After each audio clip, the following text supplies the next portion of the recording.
O prazer é todo nosso e muito obrigado por aceitar esse convite para falar sobre o seu livro hoje. Eu acho que o seu livro é bem apropriado em relação ao tempo, especialmente a gente observando todo esse IA e utilizando o ChatGPT hoje em dia. Eu acho que é muito importante ter em mente que precisamos utilizar o nosso próprio conhecimento, sabe, o nosso cérebro para tomar decisões, não apenas aplicar isso no ChatGPT e deixar que controle tudo que fazemos.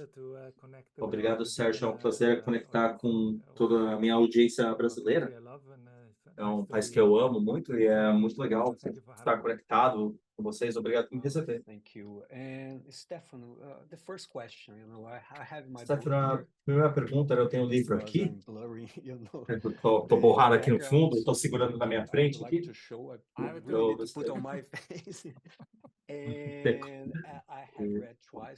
Eu li o livro duas vezes já, especialmente para poder discutir com você. 6 pessoas, como o Felipe mencionou no início, né, vão ter uma oportunidade de ganhar sua própria cópia do livro e conseguir ler o livro por completo.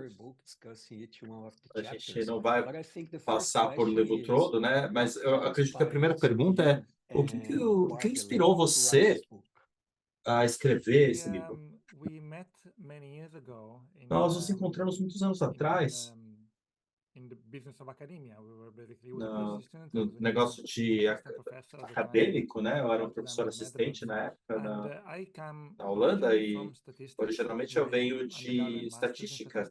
Eu tenho um diploma em estatística e eu me voltei para psicologia comportamental para estudar a tomada de decisão de consumidores e meu colega foi para outra direção, né? Porém, ele encontrou muitos dados interessantes em relação aos analíticos, né? Falando na ajuda das empresas para que as pessoas tomem boas decisões, né? Teve uma atenção muito grande voltada para isso nas últimas décadas, né? Questões de Big Data, analíticos e IA, claro. Claro, nós precisamos entender também esses tópicos de um ponto de vista técnico, mas acredito que para muitas organizações, né, as coisas que realmente fazem diferença não necessariamente têm a ver com modelos mais complicados e se aprofundar cada vez mais no lado técnico, mas na verdade é se fazer um esforço para se conectar em termos de decisões relacionadas a dados, né? E aí é onde as pessoas erram, né? As empresas têm dados, investiram nos dados, têm analistas bem competentes, mas com muita frequência isso não é funcional necessariamente, não está bem conectado com as necessidades, com as decisões tomadas pelas pessoas no nível diário. Então, você tem a separação entre dados e decisões, e conforme os dados vão ficando mais complicados, as distinções vão ficando mais complexas também. Então, a gente está num ponto tão longe que isso acaba não ficando tão útil, fica apenas uma confusão grande, né?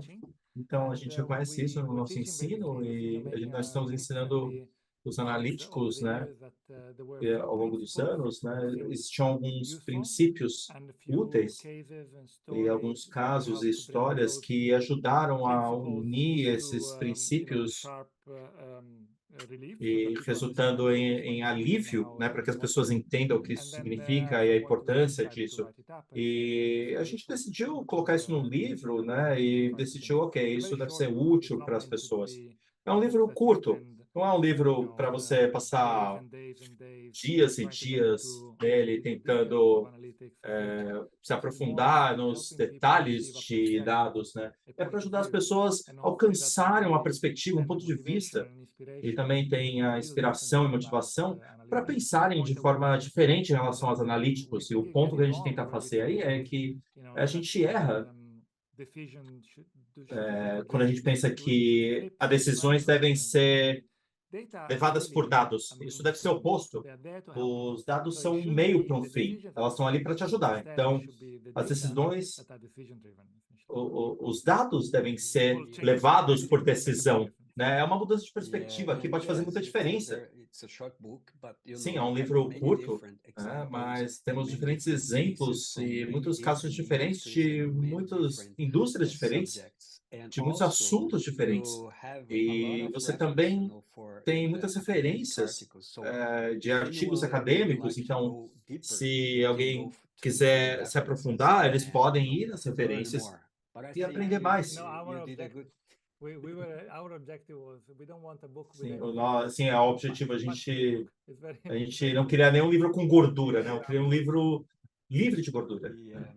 E, na verdade, nós começamos o livro, desde o começo, vocês falaram sobre a estrutura de analíticos levados por decisão. Basicamente, temos 4 componentes principais. Quais são esses componentes? Você pode explicar brevemente? Porque eu acho que você vai se aprofundar, né, em alguns deles ao longo do webinar. O princípio é bem simples, né? Como eu disse, você muda a perspectiva ao invés de começar a partir dos dados e decidir como elas vão te ajudar a tomar decisões. Então, você vai começar das decisões e aí se aprofundar nos dados. Essa é a ideia geral. Então, se você pensar dessa forma, você começa a partir das decisões. É a primeira coisa que nós aprendemos na estrutura. E com isso, o que a gente quer dizer aí é compreender os seus objetivos, compreender os objetivos que são suas prioridades, e aí então compreender as maneiras diferentes as quais esses objetivos podem ser atingidos. Então, imagina que eu decidi que o meu destino é ali, e eu quero ir do ponto A para o ponto B, aumentar minhas vendas, melhorar a retenção de clientes, que seja, né? Melhorar as margens, a penetração, seja qualquer que seja o seu objetivo comercial, aí, qualquer um deles. Você quer ir do A para o B, quer mudar o mundo para deixar ele menor, né, do jeito que você quer. E você percebe que vocês têm diversas formas, né, diversos caminhos a seguir. O objetivo do gerente é compreender qual o mais factível, o mais fácil para você alcançar do ponto A para o ponto B. Eu preciso rodar uma campanha, melhorar uma função do produto, ou acelerar meu processo, ou cortar custos, eu preciso, sabe, levantar conscientização do meu produto, né? O que eu posso fazer para alcançar isso? Então, ok. Então, a gente tem essas 3 coisas, né, conforme o livro, e aí a gente vai decidir qual curso de ação é o mais apropriado. E aí você vai saber, né? Então, você tem os argumentos, nós temos boas opções, né? Pelo menos o que a gente acha que é. E agora, depois do primeiro passo, você vai identificar potenciais custos de ação para atingir seu próximo objetivo, e o próximo é as perguntas. Como eu sei qual é uma boa decisão? O que é uma boa decisão?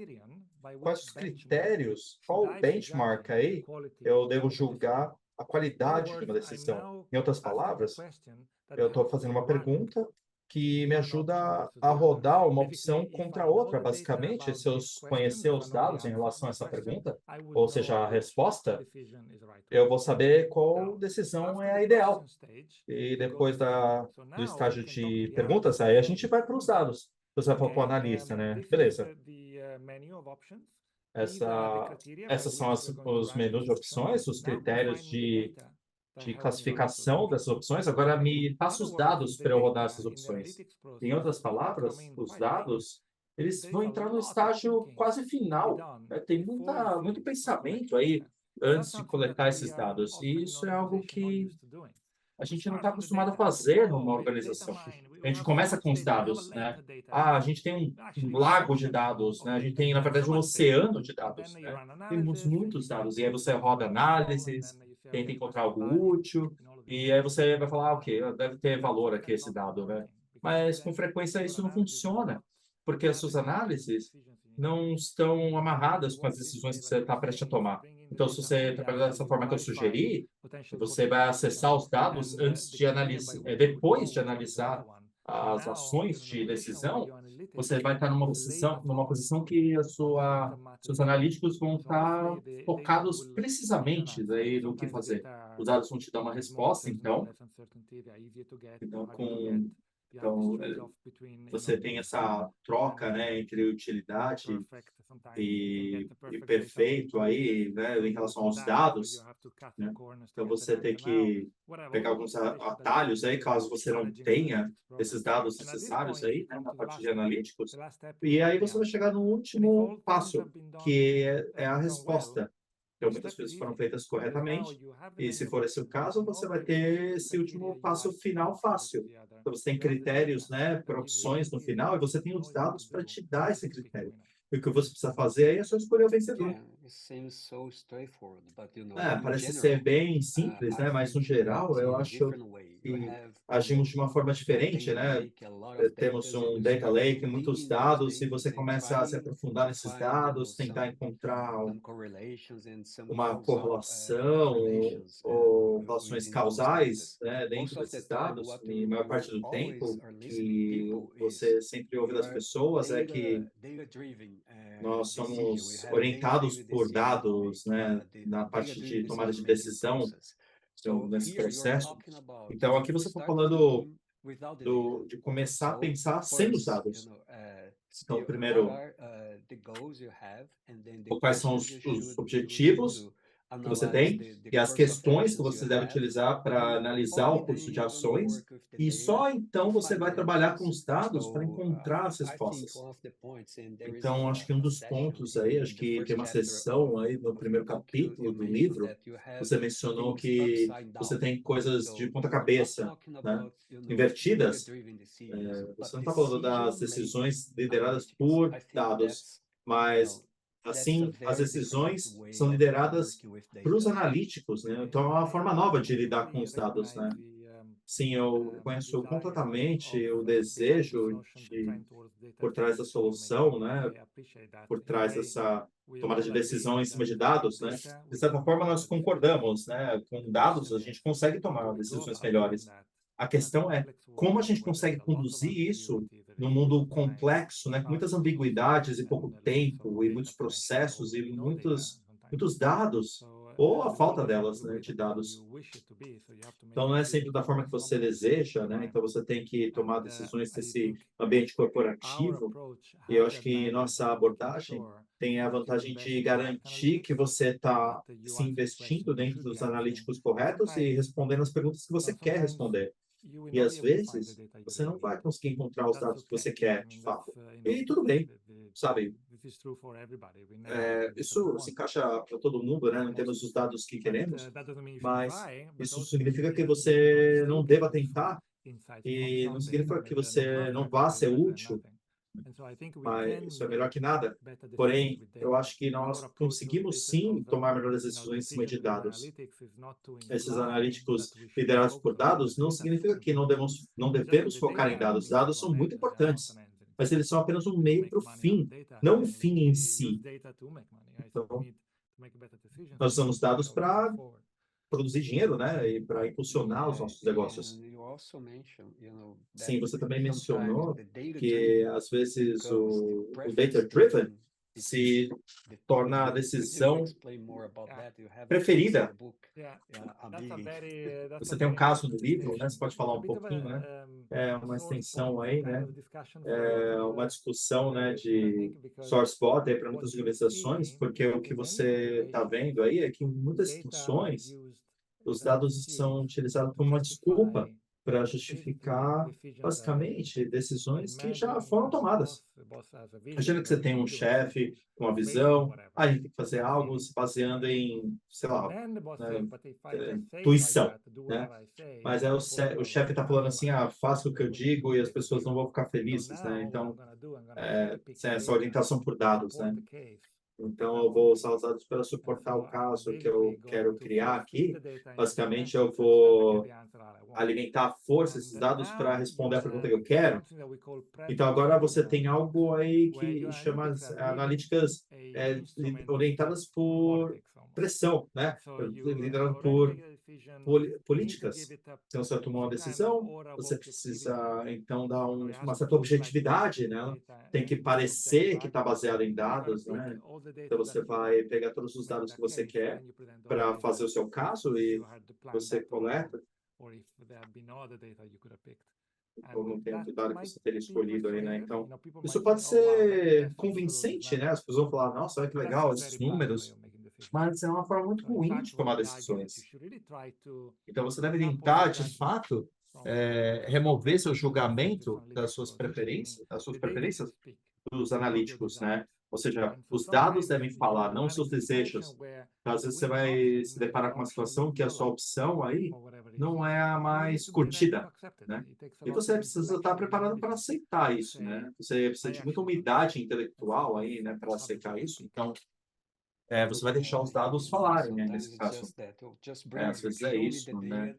Me mostra os dados que confirme que eu estou certo, né? Nem sempre já teve numa situação, né, dessa, né? Então, nessas reuniões, o cara já tem uma solução, né? E ele fala, pô, eu preciso usar essa solução, mas primeiro eu preciso identificar o problema que eu tenho. Então, você vai escolher a melhor solução. Não, você não entende, eu já comprei isso, eu preciso usar isso. Consultoria, às vezes você tem uma empresa que eles querem fazer o seguinte, eles dizem que você deve fazer isso, né? E as pessoas não vão ficar felizes, né? Então, o que a gente vai fazer é a gente vai contratar um consultor e vai falar assim, ok, encontra os dados que apoiam o que eu quero fazer, né? Então, as pessoas vão... Então, você pode falar assim, não sou eu, sou o consultor. E se não funcionar, você pode torturar os dados até funcionar, né? Depois aqui da questão dos Covids, aí as empresas tentaram provar que elas eram mais eficientes que o concorrente ou coisa do tipo. Sim, o problema desses analíticos aí não é apenas para selecionar a fio, né, os dados, mas com frequência você vai encontrar problemas aí, né? É uma coisa não consciente, né? Às vezes você quer que isso seja verdade, então você lê os dados de uma forma que confirme as suas expectativas.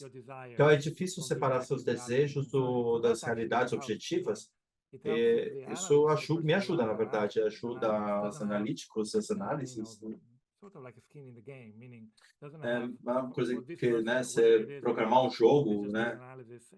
Então você faz essa análise conforme concordado. E isso foi concordado desde o início do exercício. Então, deixar as coisas fáceis, né? Então, se você tiver muito investimento aí, né? E você queria estar certo, e você meio que acaba poluindo aí as analíticos de dados no final. E nosso ponto de início são decisões. Como que, sabe, eu deveria criar uma lista de decisões relevantes para o meu negócio, ou diferentes ações, como avaliá-las? Uma coisa que você mencionou no livro é que você deve escolher as ações que temos controle, né? Então, o que devemos considerar ao elaborar uma lista de ações disponíveis? Esse é um grande tópico e, na verdade, a gente pode escrever um livro inteiro sobre os cursos de ação, né? Nós oferecemos algumas ideias. Se você considerar aí uma organização hierárquica, decisões são tomadas em todas as camadas de uma organização. E cada tomador de decisão em cada uma dessas camadas tem um escopo de responsabilidade. Então, tem as coisas do seu domínio, da sua responsabilidade, e tem outras coisas que são de outras pessoas, colegas ou diferentes camadas de hierarquia, ou pessoas acima tomando decisão para um grupo maior, né?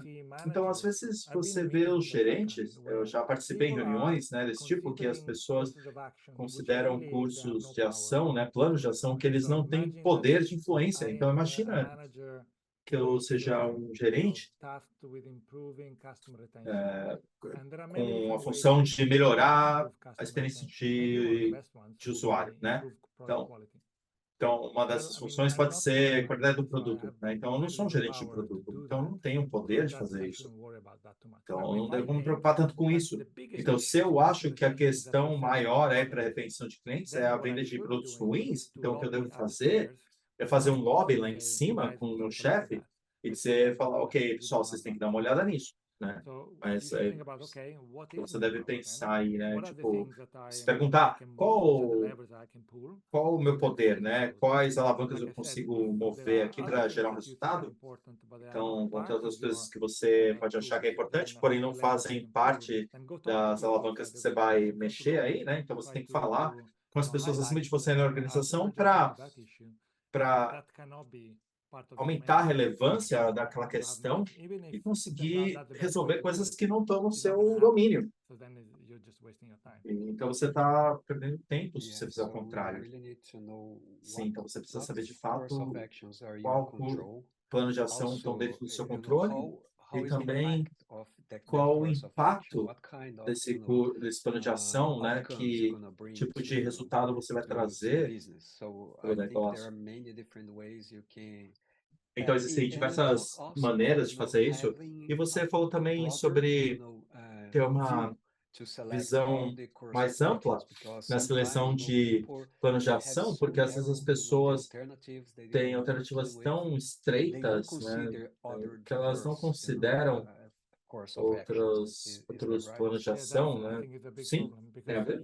Sim, acho que é um grande problema, porque você tende a participar de uma função por um certo tempo. Então, a gente tomou decisões ontem e toma hoje, né? Então, é um pacote.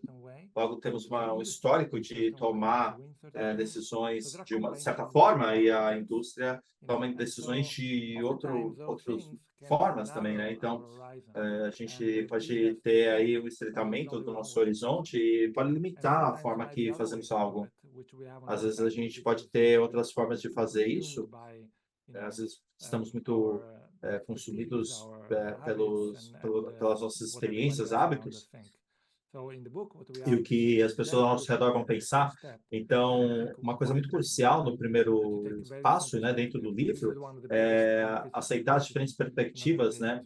Então, a grande vantagem da diversidade aí dentro de uma organização é oferecer perspectivas diferentes da mesma coisa e talvez encontrar uma forma mais fácil de ir do A para o B, né? Então, pode existir uma maneira melhor para isso. Então, porém, você não pode pensar em milhões de diferentes opções, né? Porque você não vai conseguir gerar isso, isso só vai complicar. Então, você precisa resumir isso para um pequeno set de promessas que tem futuro.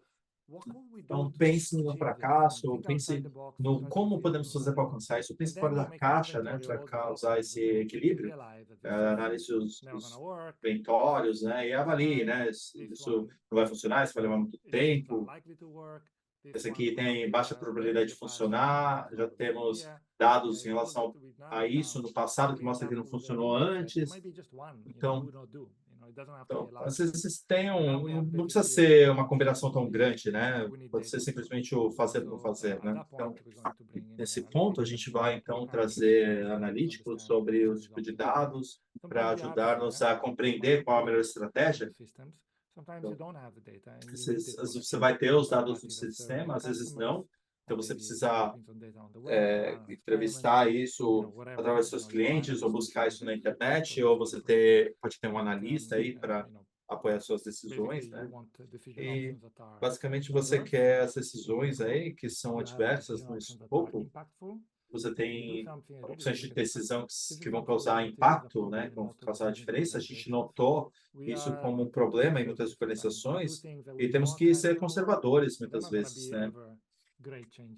Porém, não vamos ter muitas mudanças, né? Você pode mover a agulha aí devagarosamente, né? Às vezes vale mais a pena colocar energia nas coisas no fundo, mas talvez você vai ter certamente mais trabalho. E é sempre difícil fazer isso através de diferentes perspectivas.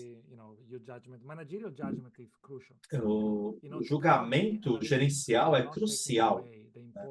Os analíticos de dados aí não vão tirar a importância da sua experiência. Então, o trabalho de especialistas é muito mais valioso com a experiência, né? Então, os gerentes experientes têm essa nuance para avaliar os resultados de situações complexas, né? Então, você não deve se estreitar em relação às expectativas, você tem que ter a cabeça aberta e deixar que os dados te ajudem aí na compreensão. E essa coisa que você fez 10 anos seguidos pode, com certeza, ser a mesma decisão. Então, você vai ter mais calma de consciência, né, quando você vê que os dados estão te apoiando nesse processo. Sim, às vezes você precisa de maior diversidade e considerar outros planos de ação, porque às vezes ficar repetindo a mesma coisa sempre e ter essa perspectiva mais ampla vai te ajudar a encontrar outros planos de ação. Sim, o mundo está mudando, então o fato que 10 anos atrás uma decisão era certa, não significa que ela vai ser sempre a certa. Sim, sim. E às vezes a gente fala, poxa, você sempre fez de uma forma, então você vai continuar, né? Então por que você vai continuar dessa forma? Outra coisa também, Stefano, você tem uma lista de possíveis ações aí, você começa com as perguntas para definir as ações que você vai tomar. Você mencionou muito sobre as perguntas, qual a importância de ter respostas bem claras e como evitar perguntas complicadas. Às vezes você tem uma pergunta de alto nível com expectativa de respostas de alto nível, então como tomar a decisão das perguntas certas, né, para respostas corretas. Então, a gente tentou no livro, o máximo possível, tentar ficar bem centrado, né? Bem crítico. Perguntas bem amplas, né? São quase impossíveis de responder com dados, né? Teve um exemplo no livro, né? A gente teve esse workshop com gerentes de conta, né, de marcas, né, para uma fábrica da Europa, e a gente perguntou para esses gerentes, né? Metade das perguntas que foram escritas no Flipchart, você poderia ter respondido com dados. Muitas delas, mesmo se respondidas com dados, o gerente não ia conseguir fazer nada, porque tinham decisões que eram tomadas na sede, não na subsidiária, ou talvez, mesmo que eles não gostassem das respostas, né, eles falavam, nossa, não tem como mudar a forma de pensar aí, né, do cliente. Então, o problema é as perguntas sendo perguntadas, né? Então, tem as situações onde os gerentes não estão felizes porque eles não estão fornecendo as respostas desejadas. Os analistas não estão felizes porque eles recebem essas perguntas estranhas que eles não conseguem trabalhar. E então, está todo mundo infeliz. Então, fica aquele jogo da culpa, né? O gerente põe a culpa os analistas e aí, né? Então, fica uma coisa não saudável. O que você está fazendo aí, então, é alinhar a língua para você falar no mesmo nível para conseguir gerar progresso. Então, para ficar no mesmo exemplo, né? Você é um gerente que quer falar com o analista, pense sobre o tipo de perguntas que informariam minhas decisões na semana que vem e que tipo de perguntas tem a ver com dados. Então, não é uma questão sobre os clientes estão tendo essa ressonância com a imagem da minha marca, né? Então, esse é o tipo de pergunta que veio ali, né, no Flipchart, mas não é o tipo de pergunta que você quer fazer. Né? Ou seja, qual seria o valor para essa marca, né, para um segmento de clientes no mercado? Para você ter, talvez, uma condução de experimento ou uma coisa unida com outra, né? Então, você vai começar a fazer mais progresso. Então, as pessoas têm tendência de realizar perguntas bem vagas e esperam receber respostas bem grandes e aprofundadas, mas isso é errado. Elas devem fazer, de fato, perguntas precisas e esperar respostas vagas. ou seja, uma incerteza. A gente odeia incerteza ou ambiguidade, né? Qual que é o tempo aí? Como é que é a previsão do tempo amanhã, né? Me dê uma temperatura, me dê um número para uma coisa que eu não tenho certeza, né? Quem vai ganhar as próximas eleições, o próximo produto que vai ser bem sucedido no mercado, né? Então, você consegue adquirir um estimado, né, usando os dados. Mas sempre vai ter erros aí. Como gerente, você sempre tem que tomar decisões em cima de incertezas e reconhecer essas incertezas. Basicamente, o que dizemos é que você quer sair de uma situação onde você observa muito em empresas, né, os gerentes perguntando perguntas vagas, esperando uma resposta precisa para uma situação onde os meus gerentes agora são treinados, né, têm um mindset onde eles realizam perguntas bem precisas e eles estão confortáveis com certeza. Sim, às vezes me lembra da Alice no País das Maravilhas, né? Ela chega nessa bifurcação na estrada e ela fala com um gato, né? E pergunta para ele que direção eu devo tomar, e a primeira pergunta que ele faz, né, é onde você quer ir? E ela diz, eu não sei.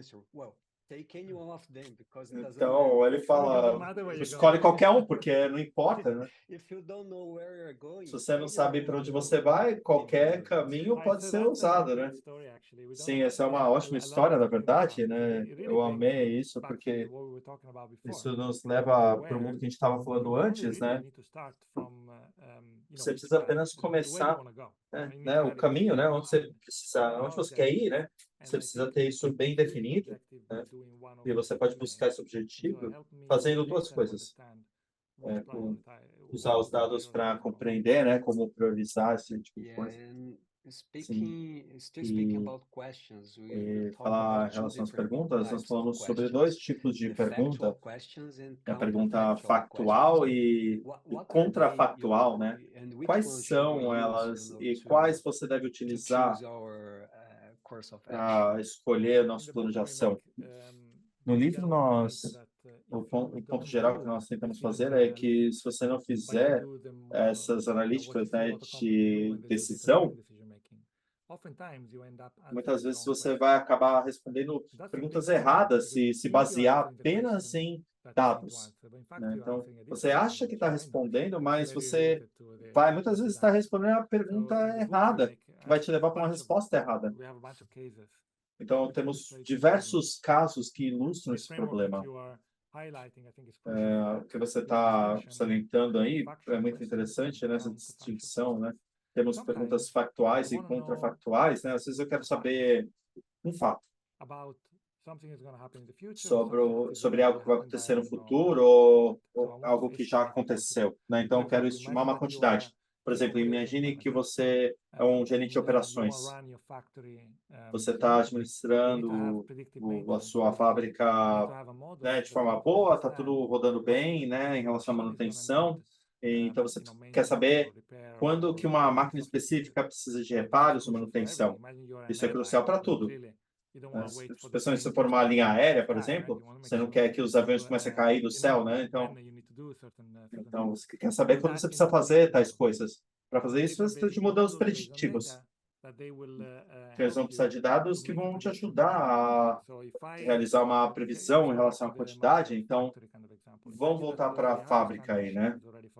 Como outro exemplo, você tem essas máquinas, né? Você tem um rastreamento, né, do que acontece com essas máquinas, quantas horas, quanto tempo, de qual forma, e o mau funcionamento, como ele acontece, e por aí vai, né?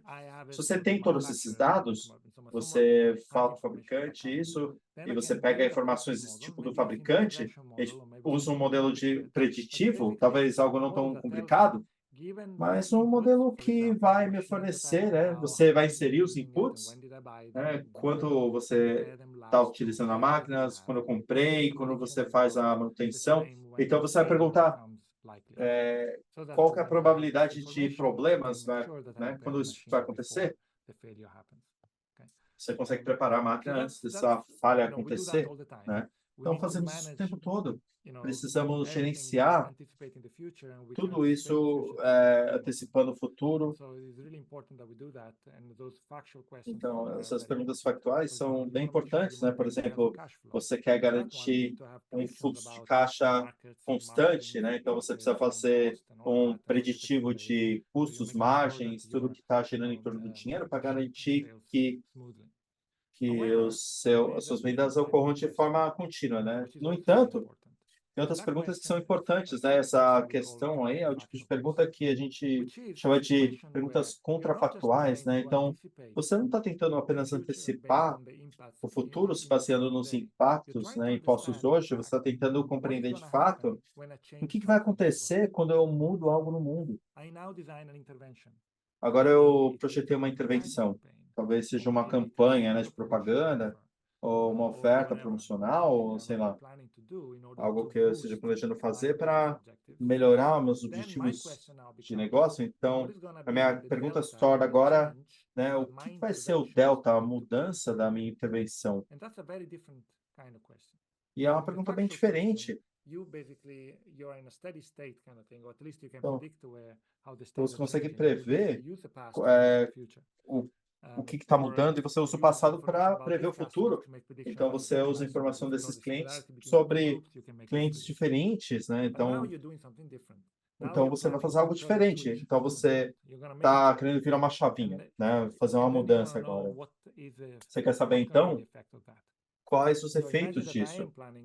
Imagine, então, que eu estou planejando aí uma intervenção para melhorar os objetivos em relação aos clientes. Então, tem algumas coisas que eu posso fazer. Melhorar uma campanha, dar um desconto, ou o que seja. Como eu sei qual é o melhor? Então, você vai querer antecipar os impactos dessa intervenção nas pessoas que você está focando nessa intervenção.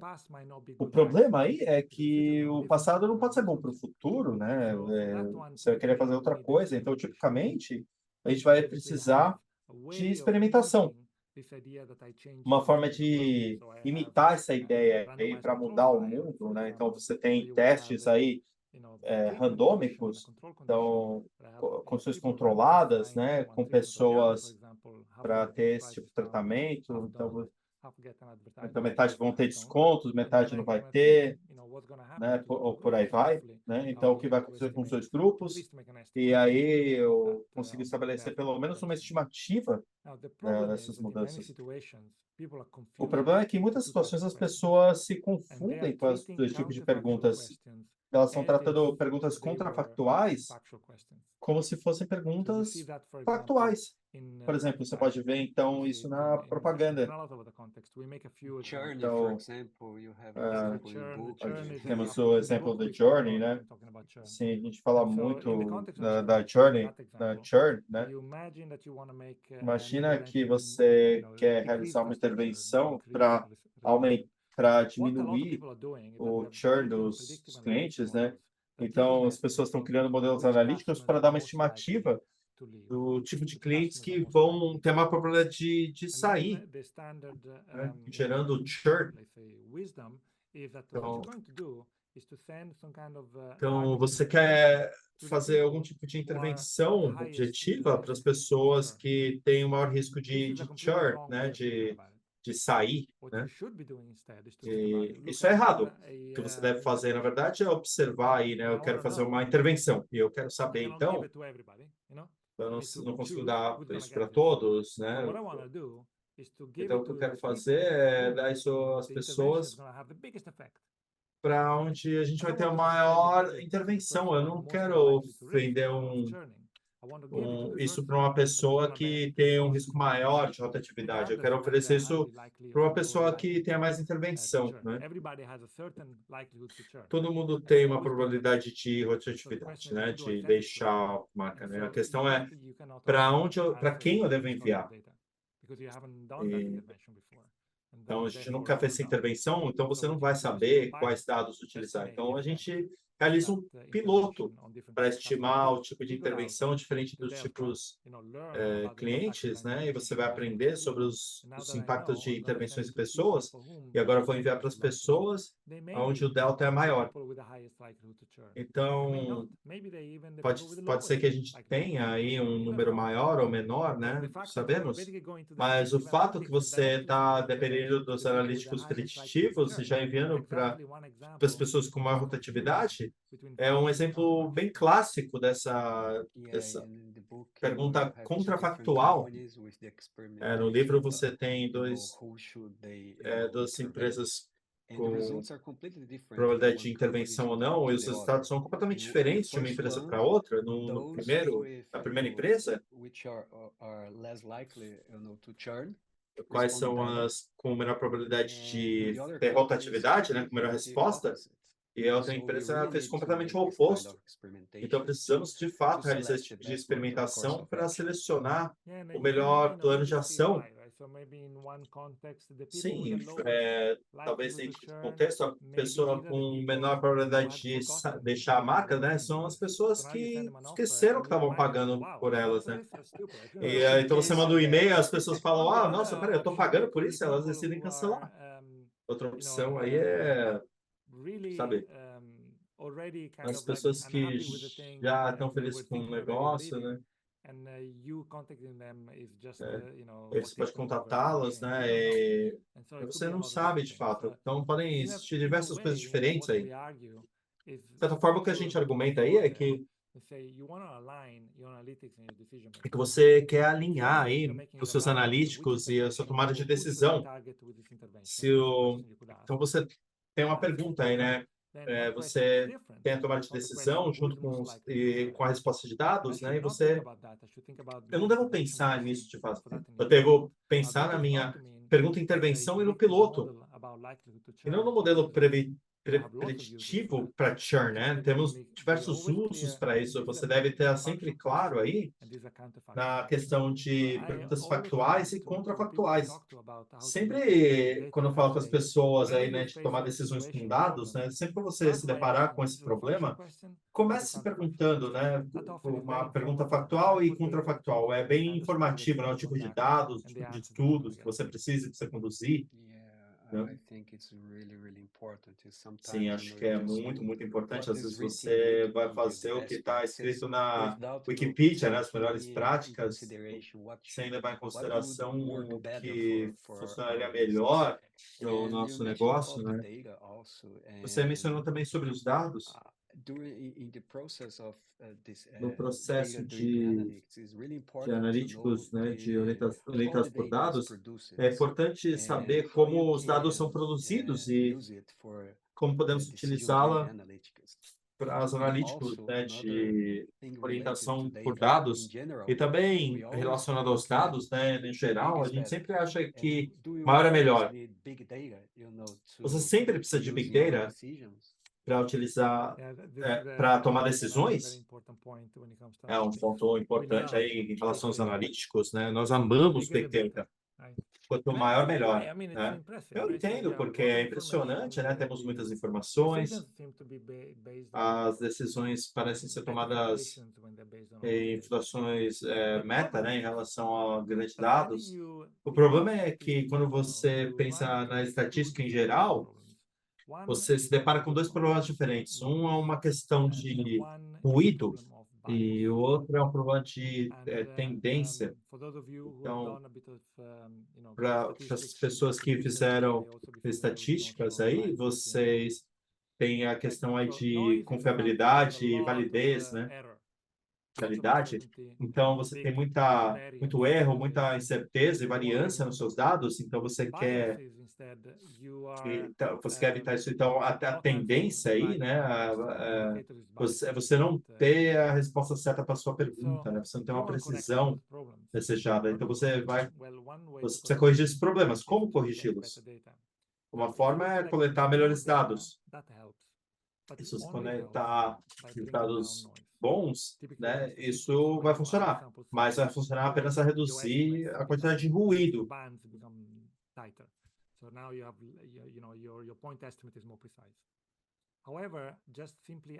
Então, simplesmente adicionar mais dados não vai fazer nada necessariamente em relação a uma coisa tendenciosa, né?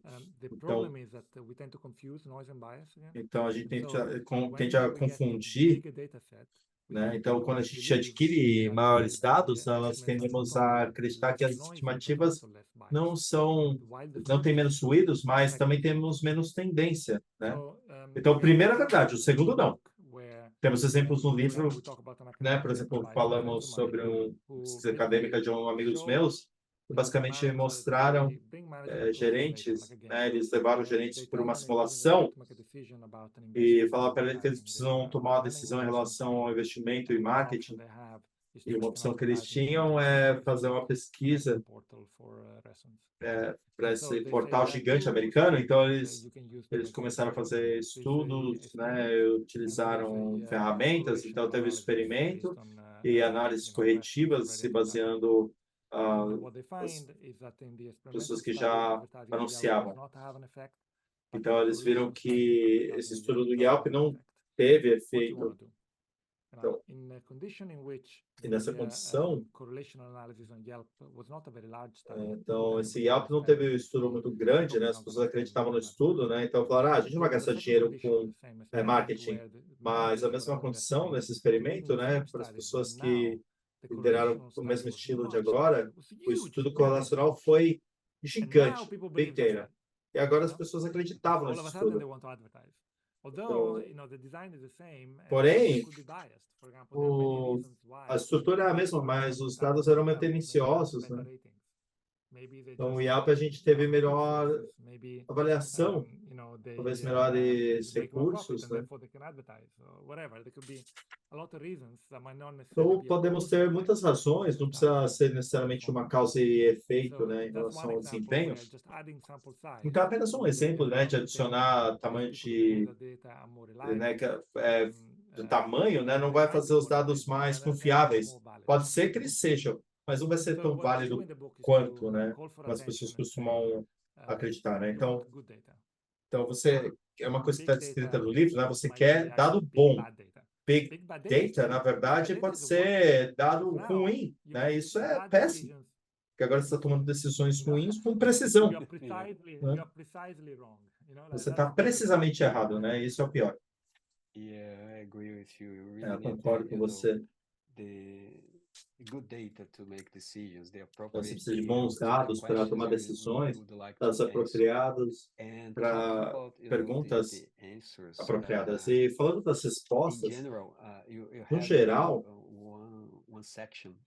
você tem uma seção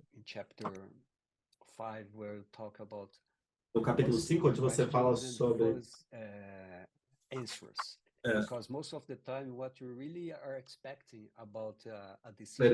perguntas difusas e respostas difusas, né? Então a gente está então, a gente falou sobre isso antes, né? A gente fez essa troca entre fuzzy, né? Que é bagunçado ou exigente, né? Então você quer... Eu diria que, na verdade, isso é um convite para todos os ouvintes aqui. Sempre que numa reunião, garanta que o que é apresentado a você seja apresentado com uma certa incerteza, né? Então a gente previu as vendas, né, para os próximos meses de ser 2 milhões. Legal. Mas eu quero saber qual que é o intervalo de confiança, né, em relação a isso. A gente está falando 1,9 versus 1,1 milhão ou 1 milhão versus 3 milhões, né? Então, a diferença é bem grande. Então, isso vai causar uma diferença. Então, você pode pegar esse nível de confiança e apontar isso. Então, você vai ter uma certeza. Então, você garantir um melhor entendimento aí para não tomar tantos riscos, né? Fazer algum profundamente errado. Sim, você precisa compreender a incerteza e o mundo é complexo, você precisa lidar com isso, né? Não existe forma de ter perguntas precisas o tempo todo, porque as coisas estão mudando. Você está falando na maior parte do tempo em relação aos problemas relacionados e, sabe, as pessoas sempre são previsíveis e complexas, então não tem uma forma de esperar perguntas complexas, né, no geral.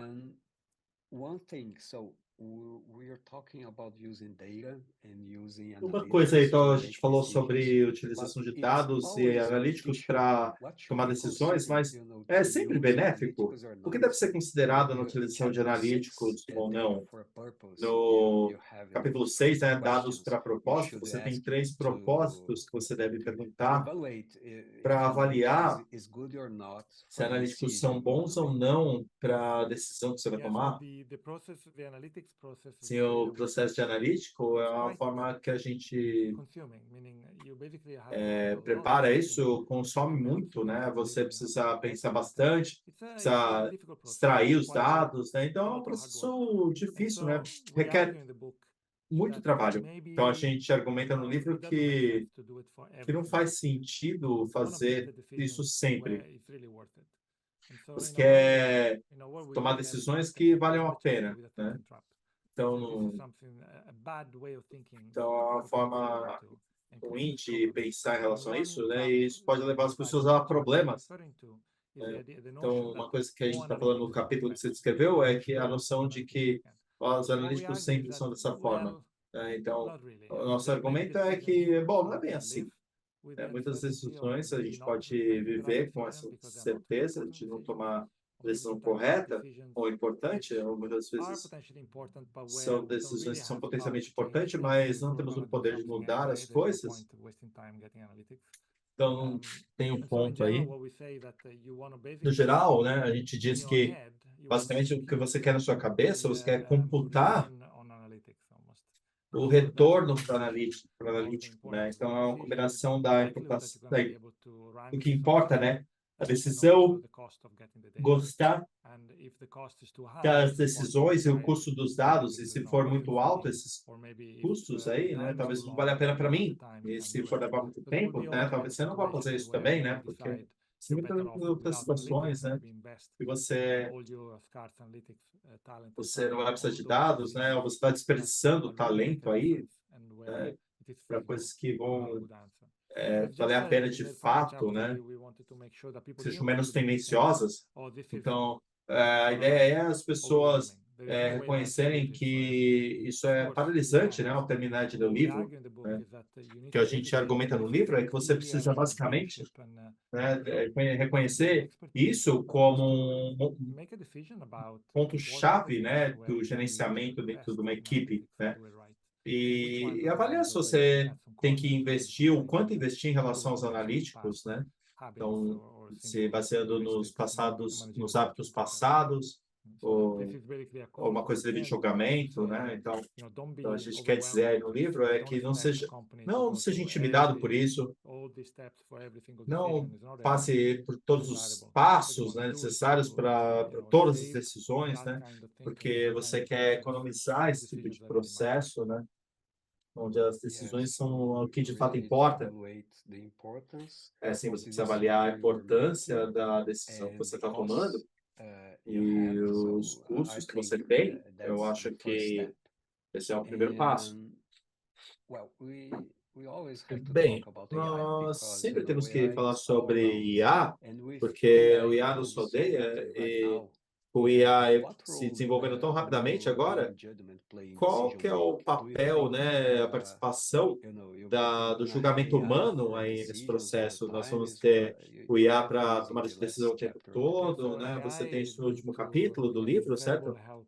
Sim, o IA vai ser um ponto muito chave aí na tomada de decisão, né? Porque eles têm capacidade e autonomia, né, que permitem que os gerentes tomem decisão de forma bem rápida em algumas situações.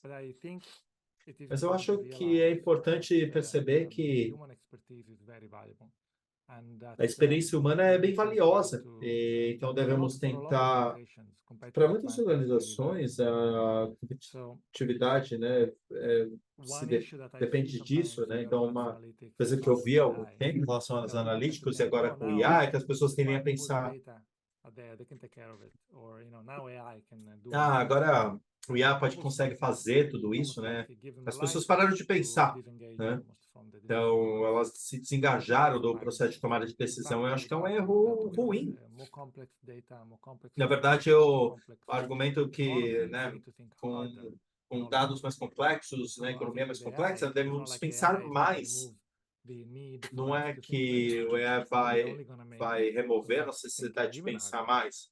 Acho que vai fazer com que nós pensemos até mais. Mas a promessa é que vai ser um grande multiplicador. Se você tiver talento e valores e experiência, o IA vai habilitar você a fazer mais com isso. Então, acho que nesse sentido é um presente, é um dom muito bem-vindo, porque você vai conseguir acelerar a inovação, a experiência do usuário, melhorar a qualidade do processo, melhorar a eficiência, a produtividade, tudo que é bom, né? E vamos conseguir fazer isso com o IA. Mas isso não significa que os humanos sejam obsoletos, não significa que a experiência ou criatividade humana, ou até a paixão humana, né, não vão ser importantes no futuro, elas vão ser tão importantes quanto, se não mais. Com certeza eu concordo com você.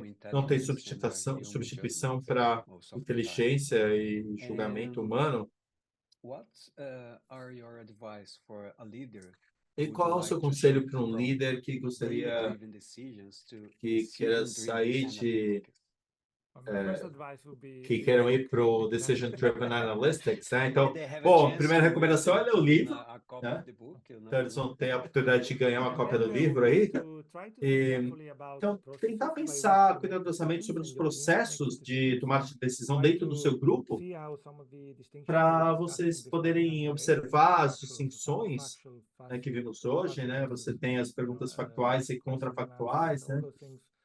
Respostas e perguntas rápidas e como você pode ver isso e tomar decisões melhores, né? Então, se as empresas conseguem melhorar a forma de interação entre analistas e gerentes, né? Realizando perguntas precisas para auxiliar os analistas, né? E fornecer as ferramentas instrumentais importantes para tomar de decisão e você já vai ter uma melhoria aí na qualidade de tomar de decisão, aumentando coordenação, diminuindo conflitos, né? Leva é necessário uma certa quantidade de inteligência, maturidade de inteligência emocional, né? Então, muitas pessoas têm um problema aí, né? Surgindo dos analistas, né? Ele é o analista, ele é um especialista técnico, né? Então, eles podem não conseguir determinar os melhores pontos de ação aí para o plano, né? Então, você precisa interferir aí para uma colaboração boa. Sim, foi um prazer, de fato, falar com você. E você e o Bart concluíram o livro dizendo dados são apenas um fim para um meio para um fim. Qual a sua opinião em relação a isso? Nós não devemos colocar os dados no pedestal, né? Glorificar os dados, né? É apenas uma ferramenta para tomar melhores decisões. É uma ferramenta brilhante, empolgante, né? É muita tecnologia, temos pessoas inteligentes no processo e é ótimo, mas é um meio para o fim. No fim, o que importa não é os dados, mas sim o que fazemos com ele. Sim, acho que isso tem que estar claro, porque às vezes nós esquecemos, né, que temos pilhas de dados e tentamos utilizar tudo isso e a gente não sabe se importa ou não, de fato, para as decisões ou para os resultados de negócio, né? A gente sempre precisa ser lembrado sobre isso, né? Stefano, muito obrigado, foi um prazer falar com você. Eu li o livro, eu também, sabe, falei com o pessoal aqui, pedi que eles lessem o livro aqui na audiência, porque é fácil de ler, é divertido, muitos exemplos. Muito obrigado por me receberem. Acho que tenha sido uma discussão útil para os seus participantes e para todos vocês.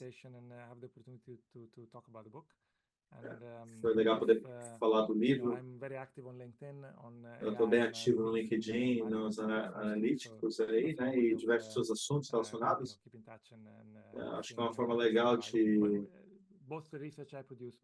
manter em contato, né? Então, temos muitos pesquisadores fazendo um trabalho bem legal com IA também nesse processo. Sim, eu vou para o website aqui, né, e existem muitas coisas legais sobre analíticos, IA, marketing, coisas relacionadas. Thank you very much.